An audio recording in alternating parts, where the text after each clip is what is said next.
টাকার সেক্সের ওষুধ খেতে তো সেক্স করে, নিজে থেকে তো সেক্স করে লিজিক্যাল ভাবে তো সে থাকতে পারে না। কে কে? সাকিব, লিঙ্গ কাটা সাকিব। আচ্ছা, লিঙ্গ কাটা। এটা কবে ঘটনা? এটা আপনার যেদিনকে না তো ওষুধ খেতে সবসময়, যেদিনকে আমি ওইটা কাটবো সেদিনকে। মানে আপনার সাথে ফিজিক্যাল ভাবে সে সুখী? না না, আপনার বাবা খাইয়া, আপনার গাঁজা খাইয়া আর ওই আপনার সেক্সের ওষুধ খেলে আপনি ও সেক্স করতে পারেন, লিজিক্যাল ভাবে ওইটা নিজে থেকে ওইটা করতে পারতেন না।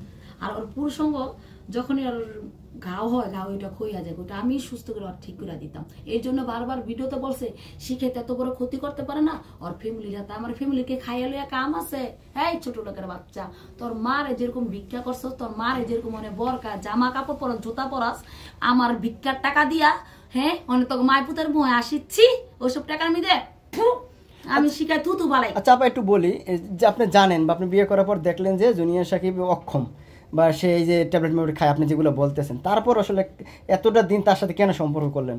আমি যে তাকে ভালোবাসতাম, তাকে না, তার আত্মারে। আর সে তো আমার সাথে ছলনা করছে। তার আত্মাকে ভালোবাসতেন? মানে আত্মার কাছে কি কি আপনার চাওয়া পাওয়া ছিল?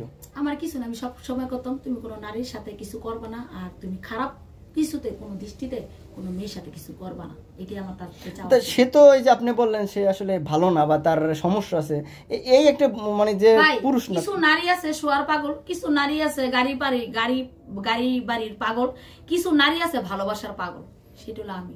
আচ্ছা, আপনি ভালোবাসার পাগল ছিলেন। আপনি কেন বোঝেন না? আমার ছেলের বাবার কম নাই, আমার মেয়ের বাবায় আমারে অনেক, আমার জুতারা সহকারে পুচ্ছা দিছে, তারা আমি রেখে আইসা পড়ছি। ছেলের বাবা, মেয়ের বাবা অনেক একটা কুটিপুতির ছেলে, মেয়ের বাবা তারা রেখে আইসা পড়ছি। সে তো আমার শাকিলের থেকে বেশি ভালোবাসতো, কিন্তু জ্বালায় তো, মারতো, অত্যাচার করতো, আমার ছেলের মেয়েরে মারতো। এর কারণে তারা আমি নিজে তালাক দিছি। সাকিব বলতো আপনি নাকি ভাইরাল হওয়ার জন্য আসলে তার কাছে আসছিলেন, তাই নাকি? আচ্ছা, ভাইরাল হওয়ার যদি আমার এটাই থাকতো তাহলে কি আমি জেলখানায় কি আপনারা কারাগারের সামনে কি আপনারা কোনো মিডিয়ার কোনো পাইছেন, নিউজ পাইছেন? আজকে আমি রবিবার দিন কিন্তু যাবি নাইছি, আজকে শুক্রবার। ভাইরাল সে হইতে চায় একটা, সে সবসময় বলতো শিকারা দিয়া ভালো ভিডিও খায় না, শিকারাতে আবল তাবল ভিডিও করবো ওগুলোই খায়। সে চাইতো এইটা নোংরা যত ভিডিও করবো তার পেজে টাকা, তার জীবনে পয়সা দরকার।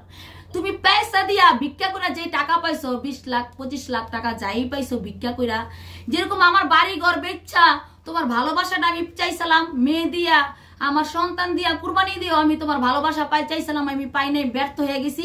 তুমি এই টাকা দিয়া দেখো তুমি একটা ছেলের বাবা হইতে পারবা কিনা, তুমি একটা নারীরে সারা জীবন বউ হিসাবে লিজিক্যাল ভাবে পুরুষে যেরকম একটা নারীর সাথে মিলামেশা করো, ওইটা তুমি করতে পারো কিনা? এই দুইটা করতে পারো নি। দেখো এর জন্য তোমার আল্লাহ তাআলা টাকা দিছে, শুধু তোমার বোঝানোর জন্য, তোমার ক্ষণিকের জন্য এই টাকাটা দিছে, ক্ষণিকের জন্য টাকা দিয়া বুঝাইছে। শিখো, ঠিক টাকা দিয়া, মেয়ে দিয়া, সন্তান দিয়া তোর ভালোবাসার জন্য তোর সাথে লড়াই করে গেছে, কিন্তু শিখাইটা পারে নাই। তুই আজকে তোর আমি টাকা দিলাম, হে নিষ্ঠুর পাপী, তোর আজকে টাকা দিলাম এর জন্য, এই নিষ্ঠুর দর্শনকারী, তোর এর জন্য টাকা দিলাম। তুই মেয়ে, যে মেয়ে তোর বাবা বলতো সেই মেয়ের গায়ে হাত দিছ, এই নিষ্ঠুর পাপী, যে বাচ্চা তোর সন্তান শিকার পেটে ছিল, সেই বাচ্চারে তুই 3টা লাত্তি দা নষ্ট করে ফেলাইছস। তুই দেখ আজকে তুই টাকাতে তুই বাচ্চার বাবা হইতে পারছ না। লিঙ্গ কাটা সিংহ, তুই যদি এই অপরাধী হয়ে থাকস তাহলে তুই আমার সামনে পড়িস না। যদি তুই এই অপরাধী যদি না হয়ে থাকস, তুই সামনে যদি তুই ভাবতেছস আমার টাকা হইছে, আমি আমার বাপ মার কাছে টাকা পয়সা রাখিয়া আমি শিকার ক্ষতি করবো, আরে এগুলো বুইলা যা। তুই যদি ভাবস পুরাটাই ভুল, কি লেগে জানস? তোর ফ্যামিলি বাঁচবো না যদি আমার ক্ষতি করার যদি চেষ্টা করস। মামলা হইছে, আইনে গেছস, আদালতে গেছি, আমি নিজে পুলিশের কাছে সিলিন্ডার করছি। এটা আমি তোর আইনে আদালতে বুঝবো, এটার জন্য কি কি করা লাগে, কোন জায়গায় যাইতে হয়, কি করা লাগে সেটা আমি করবো। তোর না এখন টাকা হয়েছে ভিক্ষার টাকা, সেই ভিক্ষার টাকা তো তুই আমার কি করতে পারস কর।